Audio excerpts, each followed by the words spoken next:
Hello बच्चों, मेरा इस चैनल में आप सबका स्वागत है।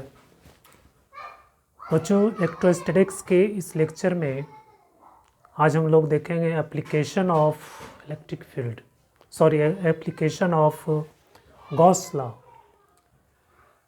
यानी गॉस लॉ का कहाँ कहाँ अप्लाई होता है तो उसके बारे में आज हम लोग पढ़ेंगे। गॉस थ्योरम बच्चों एक बहुत ही इफ़ेक्टिव टेक्निक है इलेक्ट्रिक फील्ड निकालने का। तो इलेक्ट्रिक फील्ड उसमें भी हम लोग जो है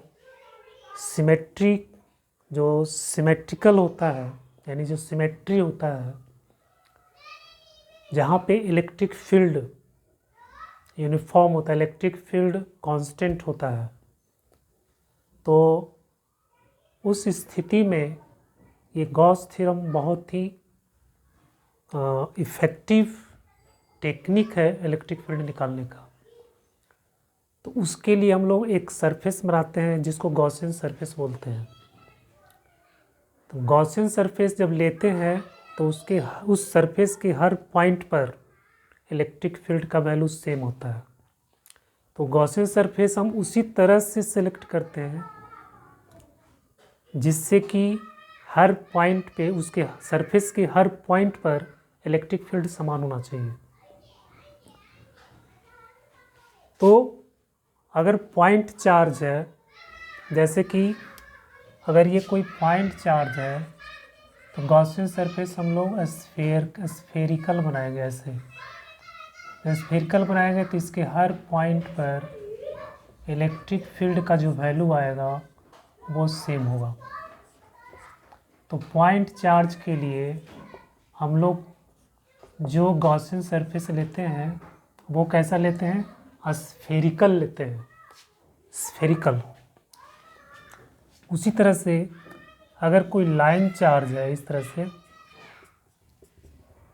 तो इसका जो इससे गॉसियन सरफेस हम लोग बनाएंगे वो कैसा होगा? एक सिलिंड्रिकल होगा, क्योंकि इससे हर पॉइंट का मतलब डिस्टेंस सबका सेम होना चाहिए। जैसे यहाँ से यहाँ, यहाँ से यहाँ, यहाँ से यहाँ, इस पॉइंट का डिस्टेंस इससे सेम है, तो और फिर इधर डिस्टेंस सबका सेम है, तो ये एक सिलिंड्रिकल बन जाता है। ऐसे ये जो लाइन चार्ज है, ठीक है, तो गॉसियन सरफेस हम लोग ऐसा लेते हैं कि इससे जो इलेक्ट्रिक फील्ड निकल रहा है वो हर पॉइंट पे क्या हो जाएगा? सेम हो जाएगा। तो जब हम सिलिंड्रिकल लेंगे तो उस सरफेस के हर पॉइंट पर इलेक्ट्रिक फील्ड समान होगा। तो अगर लाइन चार्ज है तो हम लोग गॉसियन सरफेस कैसा लेंगे? सिलिंड्रिकल लेंगे।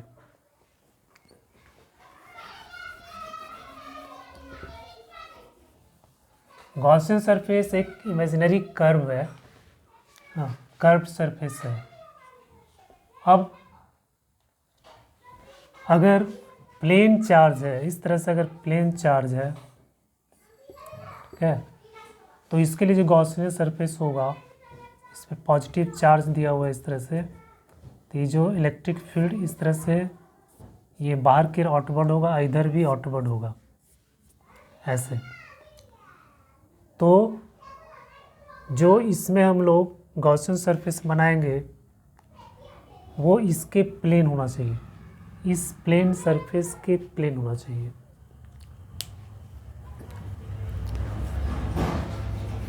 तो एप्लीकेशन ऑफ गॉस लॉ में हम लोग जो भी डेरिवेशन करते हैं उसमें सबसे पहले तो हम लोग गॉसियन सरफेस को इमेजिन करते हैं। गॉसियन सरफेस कैसा होना चाहिए ताकि उसके हर पॉइंट पर इलेक्ट्रिक फील्ड कैसा होना चाहिए? समान होना चाहिए। और जो गॉस लॉ है बच्चों, ये सब हम सब जानते हैं कि जो फ्लक्स होता है किसी क्लोज्ड सरफेस से हो करके, फ्लक्स जो होता है वो ये सरफेस इंटीग्रल होता है E dot ds equal to Q by epsilon naught. Q जो है इनक्लोज्ड चार्ज है, यानी उस सरफेस के अंदर जो बंद चार्ज है वो है Q। तो ये आपका गॉस लॉ हो गया। अब इसी को अप्लाई करके हम लोग जो है ये निकालेंगे, इलेक्ट्रिक फील्ड निकालेंगे। तो सबसे पहले जो इसका एप्लीकेशन हम ले रहे हैं बच्चों वो है electric field due to uniformly distributed large line of charge. यानी एक लाइन चार्ज है इस तरह से, बहुत लंबा इनफाइनाइटली लॉन्ग चार्ज है। इस पे आवेश जो है समान रूप से डिस्ट्रीब्यूट है, यूनिफॉर्मली डिस्ट्रीब्यूटेड है। तो इसके कारण इलेक्ट्रिक फील्ड क्या होगा? अगर लंबा सा चार्ज इस तरह से हम लोग ले लेते हैं जिसकी लंबाई बहुत लंबा है, तो उसके कारण उसके आसपास इलेक्ट्रिक फील्ड का जो मान होगा वो कितना होगा, इसको हमको कैलकुलेट करना है। तो बच्चों क्या करेंगे, ये जो है एक लाइन चार्ज हो गया, ये लैम्डा जो है वो लीनियर चार्ज डेंसिटी है। क्या है? Linear charge density. Lambda linear charge density, और ये क्या होता है? Q/L। L हो गया लेंथ, Q हो गया चार्ज। तो ये जो लंबा सा तार है, यानी इस पे जो चार्ज डिस्ट्रीब्यूट किया गया है, इसका चार्ज डेंसिटी इतना है, लीनियर चार्ज डेंसिटी लैम्डा है। अब क्या करते हैं हम लोग, एक गॉसियन सरफेस बनाते हैं। तो इस तार से यहाँ से r दूरी पर एक पॉइंट P है। इस तार से r दूरी पर ये परपेंडिकुलरली लंबवत डिस्टेंस है ये। तो यहाँ से r दूरी पर पॉइंट P है। P से हो करके हम लोग एक काल्पनिक सिलेंडर बनाते हैं। ये कैसा सिलेंडर है? काल्पनिक सिलेंडर है, रियल सिलेंडर नहीं है बच्चों। ये कैसा सिलेंडर है? काल्पनिक सिलेंडर है, कल्पना किया गया है, इमेजिन किया गया है। और इसका जो सरफेस है वो P से पास हो रहा है, इस पॉइंट से पास कर रहा है। यहाँ पे हमको इलेक्ट्रिक फील्ड पता करना है, इससे r दूरी पर। तो हम लोग अभी हम बताए थे कि अगर लाइन चार्ज है तो गॉसियन सरफेस हम लोग कैसा लेंगे? सिलिंड्रिकल लेंगे। तो ये सिलिंड्रिकल गॉसियन सरफेस हो गया। यहाँ से r दूरी पर यानी पॉइंट P पर हमको इलेक्ट्रिक फील्ड निकालना है। अब ये जो हम यहाँ पे एक एरिया एलिमेंट लेते हैं, इस एरिया एलिमेंट का एरिया वेक्टर हो गया ds। इस एरिया एलिमेंट का एरिया वेक्टर क्या हो गया? ds। अच्छा, ये हो गया कर्व्ड सरफेस। ऐसे सिलेंडर में दो प्लेन सरफेस भी होता है, तो यहाँ पे हम एक प्लेन सरफेस ले लेते हैं। ये प्लेन सरफेस हो गया। इसका जो एलिमेंटल एरिया है ये है ds और एरिया वेक्टर हो गया ds। फिर यहाँ पे एक लेते हैं तो इसका एरिया वेक्टर हो गया ds। आउटवर्ड हम बताए थे अगर कोई भी क्लोज्ड सरफेस है तो एरिया वेक्टर हमेशा कैसा लेते हैं? आउटवर्ड, बाहर की तरफ लेते हैं। तो ये एरिया वेक्टर ds हो गया, ये एरिया वेक्टर ds हो गया और ये एरिया वेक्टर ds हो गया। तुमको यहाँ पे तीन सरफेस है। अब तीन सरफेस से हो करके इलेक्ट्रिक फ्लक्स पता करना है कि इलेक्ट्रिक फ्लक्स कितना होगा। कर्व सरफेस से, इस प्लेन सरफेस से और इस प्लेन सरफेस से। इस सरफेस को हम मान लेते हैं S1, इस सरफेस को S2 और इस सरफेस को मान लेते हैं S3। इस सरफेस को हम मान लेते हैं S3। और जो सिलेंडर का जो लेंथ है, लंबाई, वो मान लेते हैं लैम्डा L। तो बच्चों ये तो हो गया गॉसियन सरफेस। अब जो है, अब यहाँ पे देखिए ये एरिया वेक्टर और इलेक्ट्रिक फील्ड दोनों का डायरेक्शन सेम है। तो एरिया वेक्टर और इलेक्ट्रिक फील्ड का डायरेक्शन सेम है तो इसके बीच का जो एंगल बनेगा वो कितना बनेगा, 0 डिग्री। तो 0 डिग्री बनेगा इसका एंगल। तो यहाँ से जो ई डॉट डी एस है हम लोग क्या करेंगे, नेट फ्लक्स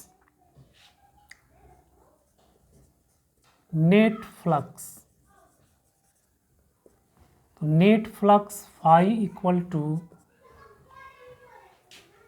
ये S1 से होकर के फ्लक्स, इसको मान लेते हैं फाई 1। S2 से होकर के फ्लक्स, इसको मान लेते हैं फाई 2। और S3 से होकर के फ्लक्स, इसको मान लेते हैं फाई 3। तो अब फाई 1 यहाँ पे देखिए, फाई 1 जो होगा वो क्या हो जाएगा, E dot d S plus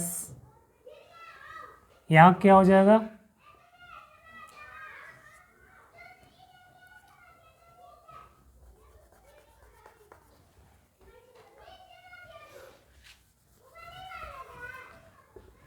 जो फाई 1 पहले हम लोग निकालते हैं, electric flux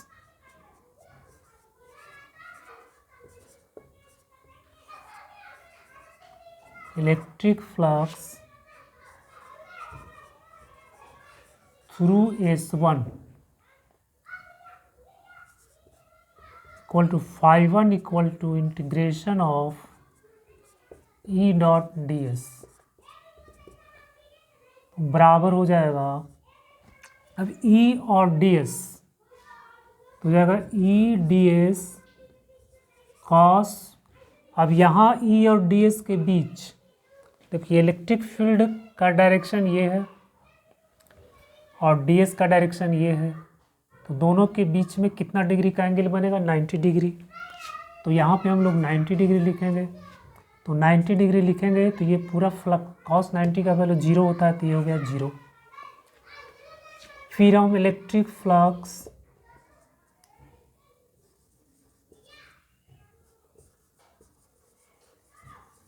through surface S2 निकालते हैं।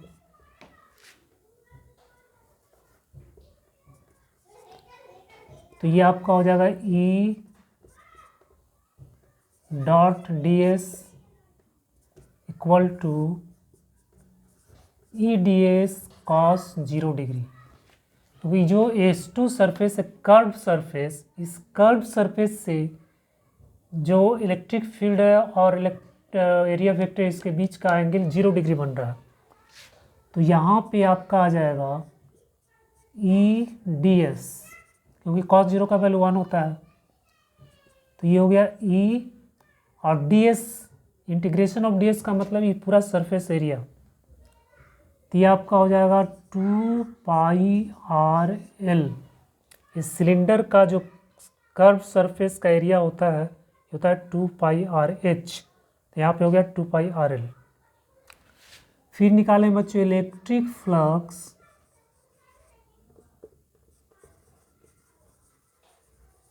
थ्रू S3, ये हो गया आपका फाई 2 और ये हो जाएगा फाई 3। तो integration of E dot d S, यहाँ पर भी ई डॉट डी एस, ये जो डी एस है और इलेक्ट्रिक फील्ड का डायरेक्शन 90 डिग्री का एंगल बनेगा, तो इसका भी वैल्यू क्या हो गया, 0। तो आपका नेट फ्लक्स जो हो गया फाई इक्वल टू हो गया phi 1 plus phi 2 plus phi 3 equal to phi 1 का वैल्यू 0, फाई 2 का वैल्यू हो गया ई डॉट 2 पाई आर एल और प्लस 0। तो ये आपका हो गया 2 पाई आर एल ई। ये बच्चों आपका नेट फ्लक्स हो गया, ये पूरे सिलिंड्रिकल सरफेस से हो करके नेट फ्लक्स आपका ई इंटू 2 पाई आर एल हो गया। अब हम लोग यहाँ पे गॉस थ्योरम लगाएंगे। तो net flux according to Gauss law, ये फाई इक्वल टू होता है q by epsilon naught. Net flux आपका आ गया ई इंटू 2πRL, और Q का वैल्यू यहाँ से क्या निकलेगा,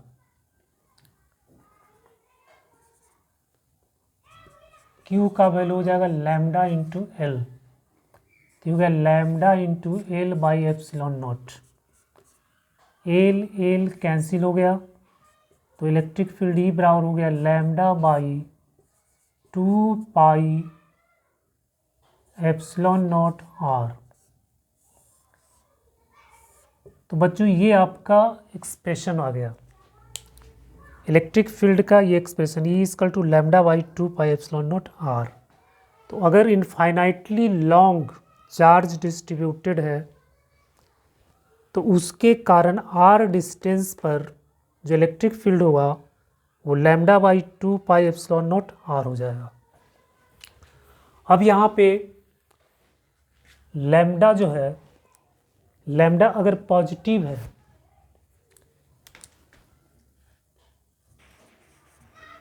इफ लैम्डा पॉजिटिव है तो इलेक्ट्रिक फील्ड जो होगा वो रेडियली आउटवर्ड होगा, आउटवर्ड। दूसरा, इफ लैम्डा लेस देन 0 तो जो इलेक्ट्रिक फील्ड होगा रेडियली इनवर्ड होगा। यानी अगर आपका ये डेंसिटी पॉजिटिव है तो इलेक्ट्रिक फील्ड का डायरेक्शन आउटवर्ड होगा इस तरह से, और अगर ये नेगेटिव है तो इलेक्ट्रिक फील्ड का डायरेक्शन इनवर्ड होगा, अंदर की तरफ होगा। तो बच्चों ये एक डेरिवेशन हो गया, इम्पॉर्टेंट डेरिवेशन है, और ये गॉस लॉ का ये एक एप्लीकेशन है। इस लॉ का यूज करके हम इसका इलेक्ट्रिक फील्ड इस तरह से प्राप्त करते हैं। इसका जो ग्राफ होगा, जो ग्राफ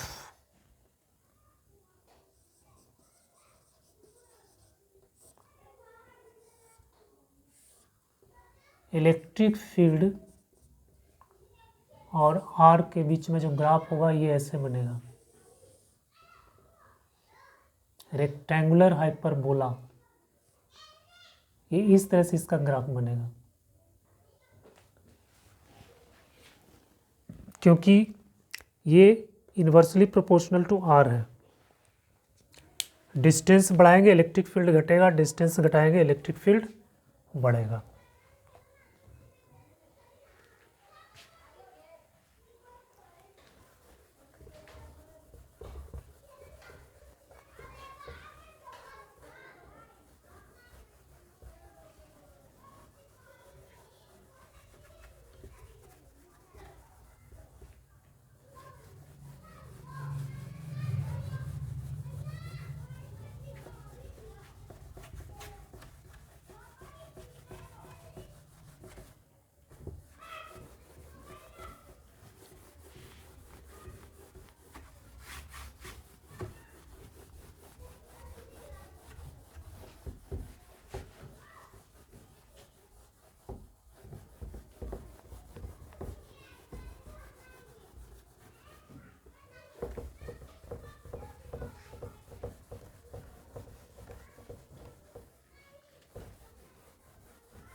तो सेकंड जो एप्लीकेशन है वो है प्लेन शीट के कारण।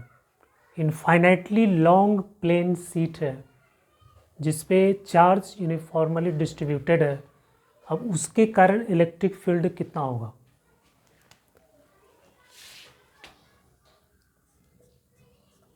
Electric field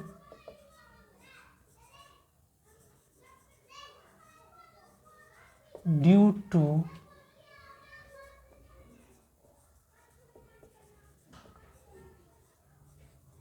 infinitely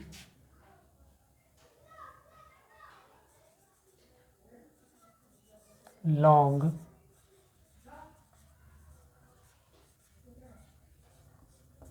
plane sheet of charge.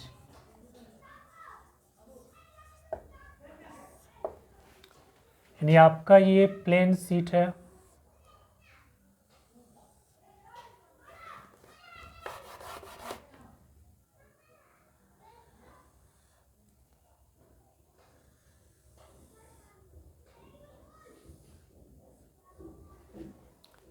इस पे चार्ज डिस्ट्रीब्यूटेड है।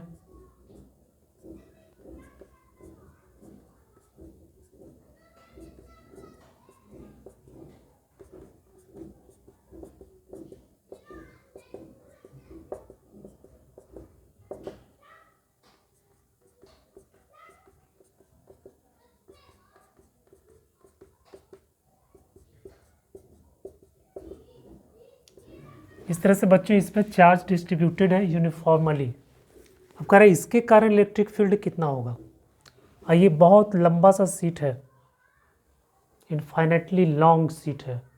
अब इसके कारण आपको इलेक्ट्रिक फील्ड फाइंड करना है, तो यहाँ पर भी हम लोग गॉस लॉ अप्लाई करेंगे। तो मान लेते हैं अब इसमें जो है गॉसियन सरफेस हम लोग यहाँ पे एक सिलेंडर यूज करते हैं।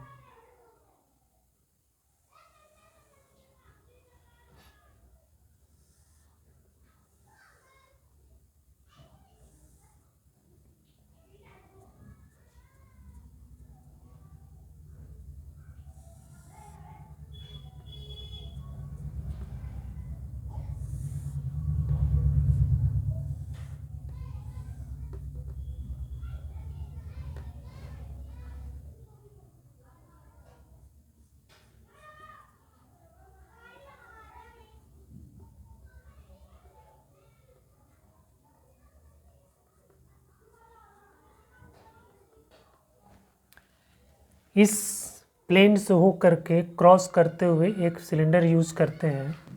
इस सिलेंडर का ये प्लेन एरिया है, ये एरिया है ए, और इसका जो एरिया है ये भी एरिया ए है।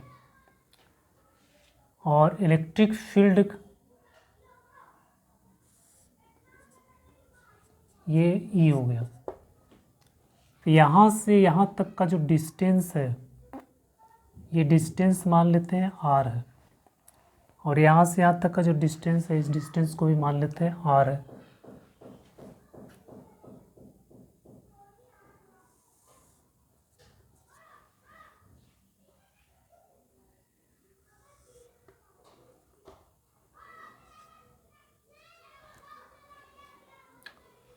बच्चों इसमें जो ये कर्व्ड सरफेस है, ये प्लेन सरफेस है, तो जो एरिया वेक्टर होगा इस एरिया को हम ए मान लेते हैं। इसका एरिया वेक्टर हो जाएगा ए। फिर इधर इलेक्ट्रिक फील्ड हो गया ई, और एरिया वेक्टर हो गया एस। इधर में जो एरिया वेक्टर होगा कर्व्ड सरफेस का, वो इधर हो जाएगा, इस तरह से हो जाएगा। इसको मान लेते हैं, एक छोटा सा एरिया लेते हैं, तो ये एरिया वेक्टर हो जाएगा ds।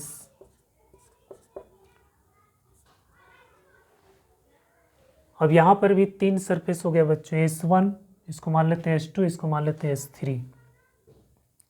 ये इस सरफेस को हम नाम दे देते हैं S1, इस सरफेस को हम नाम दे देते हैं S2, और इस सरफेस का हम नाम दे देते हैं S3। ये प्लेन सरफेस हो गया, ये कर्व्ड सरफेस हो गया। तीनों सरफेस से होकर के हमको इलेक्ट्रिक फ्लक्स निकालना है। तो ये आपका गॉसियन सरफेस हो गया, इसके हर पॉइंट पे इलेक्ट्रिक फील्ड जो है समान होगा। तो सबसे पहले हम इस सरफेस से होकर के इलेक्ट्रिक फील्ड निकालते हैं, सॉरी इलेक्ट्रिक फ्लक्स निकालते हैं। Electric flux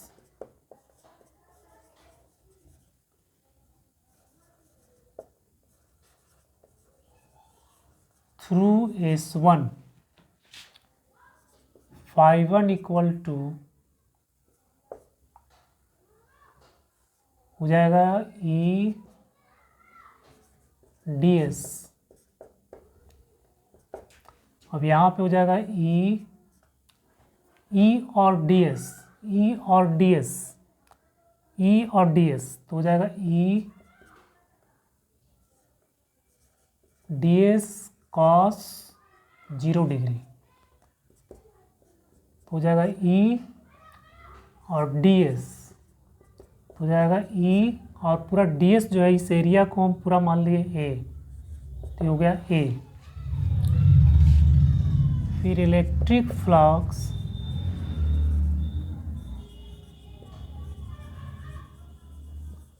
through S2,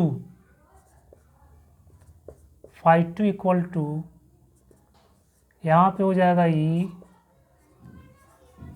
D S. अब बच्चों यहाँ पे देखो इलेक्ट्रिक फील्ड का डायरेक्शन ये है, डी एस का डायरेक्शन ये है, एरिया वेक्टर का डायरेक्शन, दोनों के बीच में 90 का कोण बन रहा है, तो ये फ्लक्स कितना हो जाएगा 0। फिर इलेक्ट्रिक फ्लक्स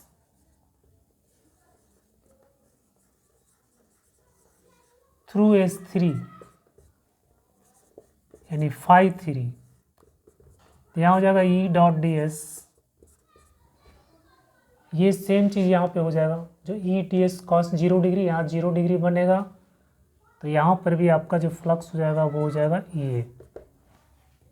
नेट फ्लक्स कितना हो गया,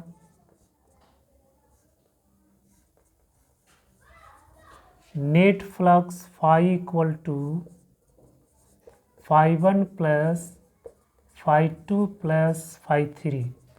φ1 आपका हो गया ई ए, φ2 हो गया 0 और ये हो गया ई ए, तो हो गया 2 ई ए, तो नेट फ्लक्स आपका हो गया 2 E A according to Gauss law.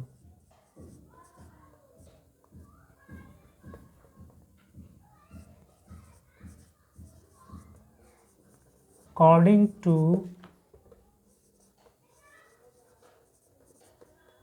Gauss law, net flux phi equal to होता है Q बाई एप्सिलॉन नॉट।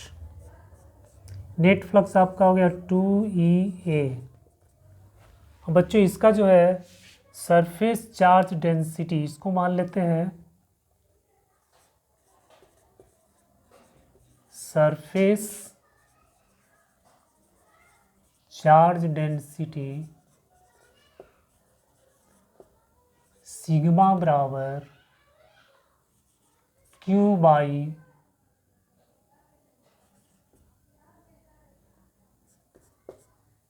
तो Q बराबर हो जाएगा सिग्मा इंटू ए।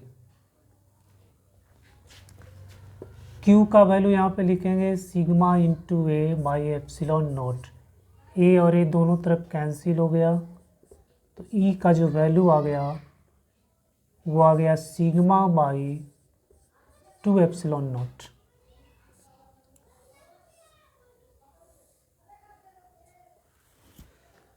बच्चों ये जो है आपका इलेक्ट्रिक फील्ड निकल गया, इस पॉइंट पर इलेक्ट्रिक फील्ड हो गया।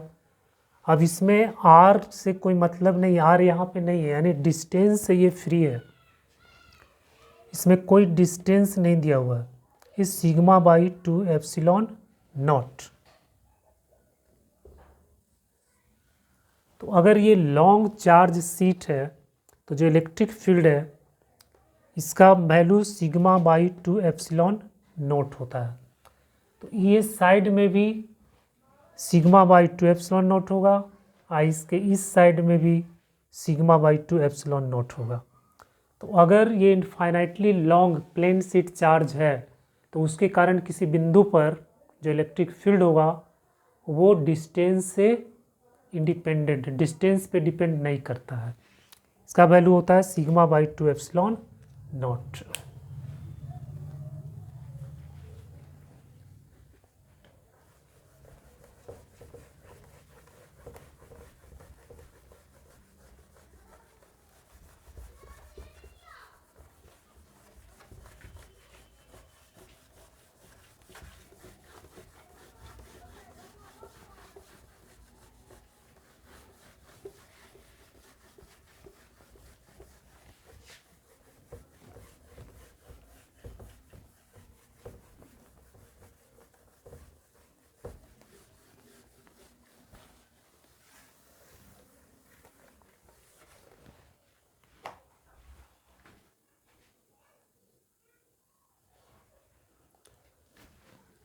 तीसरा जो एप्लीकेशन है वो इलेक्ट्रिक फील्ड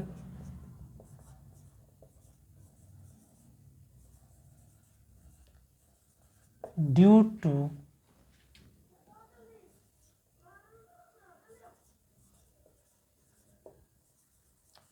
स्फेरिकली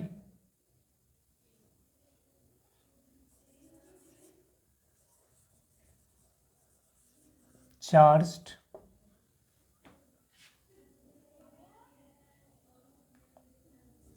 सरफेस।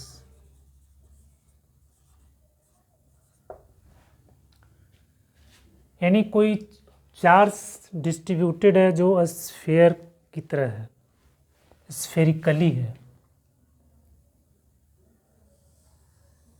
ये आपका स्फीयर हो गया।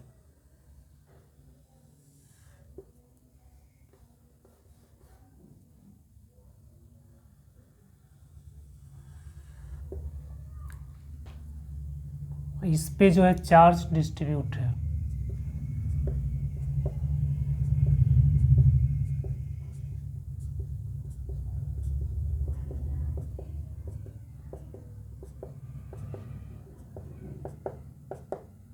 मान लेते हैं इस पे चार्ज क्यों दिया हुआ है, ये यूनिफॉर्मली जो है डिस्ट्रीब्यूट हो गया है। अब इसके कारण किसी पॉइंट पर मान लीजिए जो स्फीयर है इसका सेंटर है यहाँ पे O। अब सेंटर से R डिस्टेंस पर पॉइंट P लेते हैं। यहाँ पे हमको इलेक्ट्रिक फील्ड पता करना। When the point P is outside the sphere, तो इसमें दो कंडीशन बनता है, दो स्थिति बनता है। एक जो पॉइंट P इसके बाहर है, दूसरा पॉइंट P इसके अंदर है। और ये जो स्फीयर है इसका रेडियस मान लेते हैं कैपिटल R है। तो बच्चों हम जो है इसमें जो गॉसियन सरफेस लेंगे तो वो भी एक स्फीयर लेंगे। तो ये गॉसियन सरफेस हम बना देते हैं यहाँ से, इस पॉइंट से होते हुए।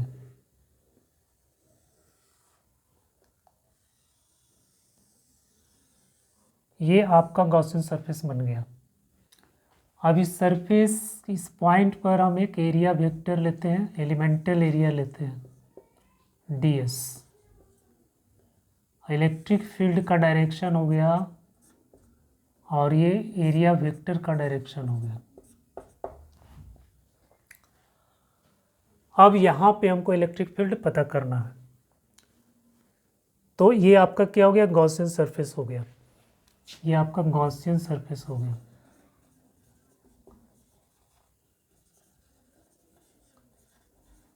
Gaussian surface. पॉइंट P जो है आउटसाइड दिस स्फीयर। पहला जो केस है, केस 1,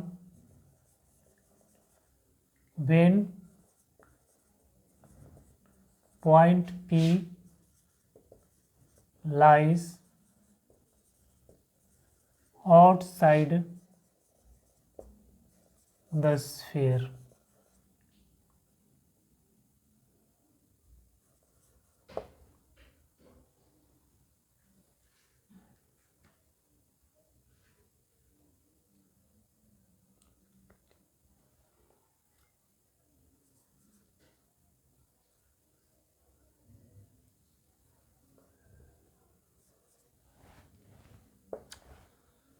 बच्चों ये एक सेल है, सेल की तरह है। ये चार्ज इस तरह से डिस्ट्रीब्यूट है। यह एक स्फीयर है, इस पे जब चार्ज देंगे तो किसी भी कंडक्टर पे जब हम चार्ज देते हैं तो जो चार्ज होता है वो उसके आउटर सरफेस पे चला जाता है। तो इस पे क्यों चार्ज जब देते हैं तो सरफेस पे इसका चार्ज इस तरह से यूनिफॉर्मली डिस्ट्रीब्यूट हो जाता है। अब ये जो एलिमेंटल एरिया इससे होकर के फ्लक्स निकालेंगे।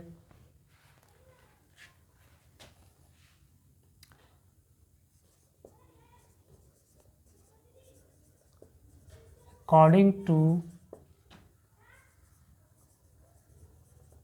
गॉस लॉ, फ्लक्स फाई बराबर क्या हो जाएगा, इंटीग्रेशन ऑफ E.ds, और ये फ्लक्स होता है Q/ε0। क्योंकि ये जो गॉसियन सरफेस है इसके अंदर इनक्लोज्ड चार्ज कितना है, क्यू है, यानी इस सरफेस के अंदर ये क्यू चार्ज इनक्लोज्ड है। तो उस चार्ज को हम यहाँ पे लेंगे तो क्यू बाई एप्सिलॉन नॉट हो गया। अब ये हो जाएगा ई डी एस कॉस 0 डिग्री, क्योंकि यहाँ पे ई और डी एस के बीच में 0 डिग्री का कोण बन रहा है, by Q by epsilon not. E constant है, इसको बाहर निकाल लेते हैं, फिर ये हो गया d s i equal to Q by epsilon naught. अब हो गया ई, फिर डी एस का इंटीग्रेशन यानी पूरा सरफेस एरिया, तो इसका जो पूरा सरफेस एरिया कितना हो जाएगा 4 pi are square Q by epsilon naught. तो इलेक्ट्रिक फील्ड ई बराबर हो जाएगा Q by 4 pi epsilon naught are square. बच्चों ये आपका एक्सप्रेशन आ गया इलेक्ट्रिक फील्ड का, equal to Q by 4 pi epsilon naught are square. तो ये टेक्निक बहुत ही सिंपल है, ये जो गॉस लॉ है बहुत ही सिंपल टेक्निक है, इससे बहुत ही आसानी से इस चार्ज डिस्ट्रीब्यूशन के कारण पी पॉइंट पर इलेक्ट्रिक फील्ड निकाल लेते हैं। तो ये बराबर हो गया क्यू बटा 4 pi epsilon naught are square. अब ये जो है ई प्रोपोर्शनल हो गया, ई प्रोपोर्शनल हो गया 1 बाई आर स्क्वायर, यानी इन्वर्सली प्रोपोर्शनल हो गया आर स्क्वायर का। केस 2,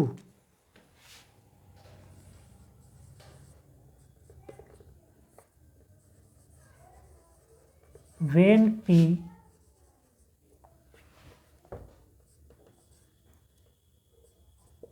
is inside,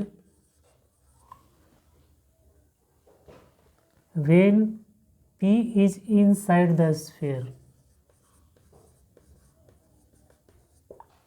अगर ये पॉइंट जो है इस स्फीयर के अंदर है,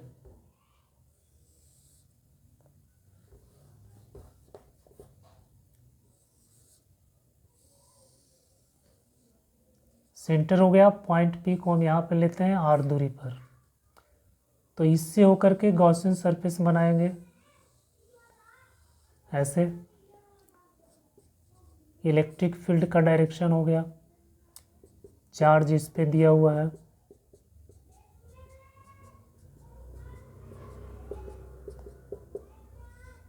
क्यू चार्ज,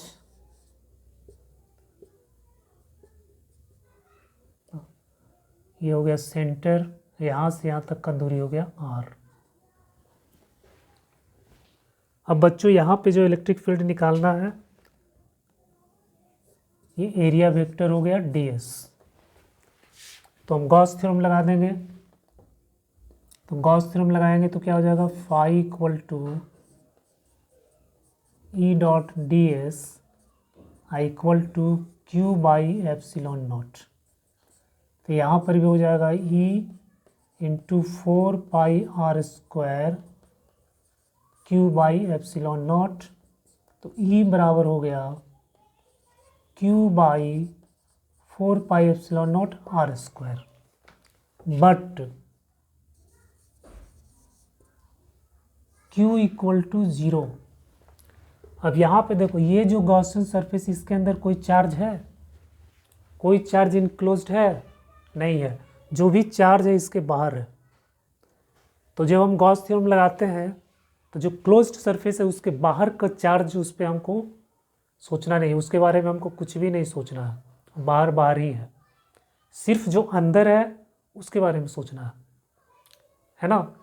तो ये जो गॉसियन सरफेस है इसके अंदर कोई भी चार्ज नहीं है, यानी चार्ज का वैल्यू इसके अंदर कितना है 0, क्यू इक्वल टू 0। तो फिर इलेक्ट्रिक फील्ड आपका कितना हो गया 0। क्यू का वैल्यू यहाँ पे 0 रखेंगे तो इलेक्ट्रिक फील्ड आपका हो गया 0। तो कोई भी अगर क्लोज्ड सरफेस है बच्चों या कोई स्फीयर है, इसके कारण इसके अंदर जो इलेक्ट्रिक फील्ड होता है वो कितना होता है 0 होता है। किसी भी कंडक्टर के अंदर इलेक्ट्रिक फील्ड हमेशा जीरो होता है।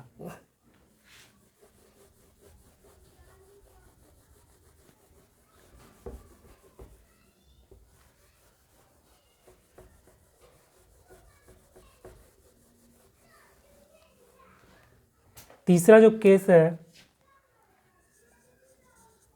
केस 3, जब point P, when P is on the surface, यानी जो पॉइंट P है वो इस सरफेस के ऊपर है। मान लो यहाँ पे है पॉइंट P, तो जब इस सरफेस के ऊपर है तो इसका इलेक्ट्रिक फील्ड हो जाएगा Q/4πε0R। इस फॉर्मूला में हम लोग R को R से रिप्लेस कर देंगे, तो ये आपका हो जाएगा, क्योंकि ये दूरी और ये रेडियस दोनों इक्वल हो जाएगा। तो सरफेस पर इलेक्ट्रिक फील्ड इतना होता है Q/4πε0R²। तो बच्चों इसमें जो है इलेक्ट्रिक फील्ड जीरो होता है, सरफेस पे मैक्सिमम इलेक्ट्रिक फील्ड होता है R², ये Q/4πε0R², और उसके बाद जो है इलेक्ट्रिक फील्ड घटते जाता है। तो आइए इसका ग्राफ देखते हैं कैसे बनेगा।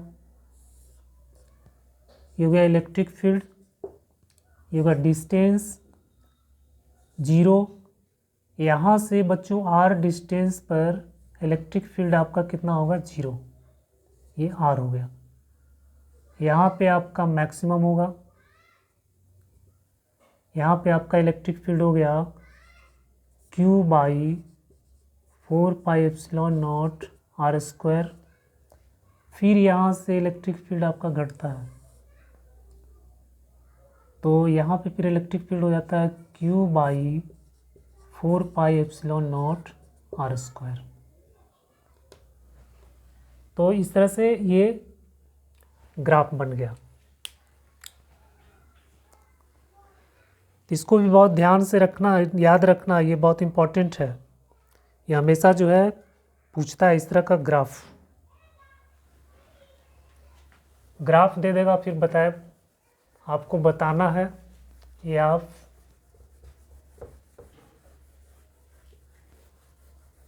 इसमें ग्राफ दे देगा, बताएगा कौन सही है कौन गलत है। 2 3 4 ग्राफ दे देगा, फिर बताएगा कि सेल के कारण इलेक्ट्रिक फील्ड का वेरिएशन कैसे होता है। अब आपको पता करना है कि कौन सा ग्राफ सही है।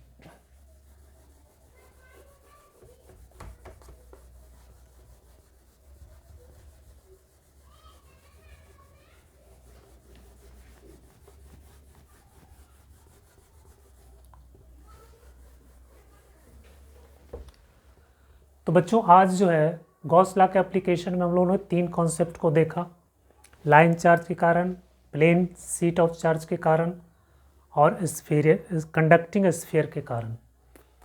तो ये एप्लीकेशन है, इसमें डेरिवेशन हम लोग ने देखा, इलेक्ट्रिक फील्ड को हम लोग कैसे डिराइव करेंगे। तो आपको वीडियो अगर अच्छा लगा तो इसको लाइक कीजिए, सब्सक्राइब कीजिए, कमेंट कीजिए। तो बहुत ही अच्छा लग रहा है, और आप कमेंट कीजिएगा, सब्सक्राइब कीजिएगा, तो मेरा प्रयास रहेगा कि मैं और अच्छे से अच्छे कंटेंट आपको दूं। यहाँ पे आपको तो पैसा लग नहीं रहा है, बहुत फ्री ऑफ कॉस्ट है। So thank you.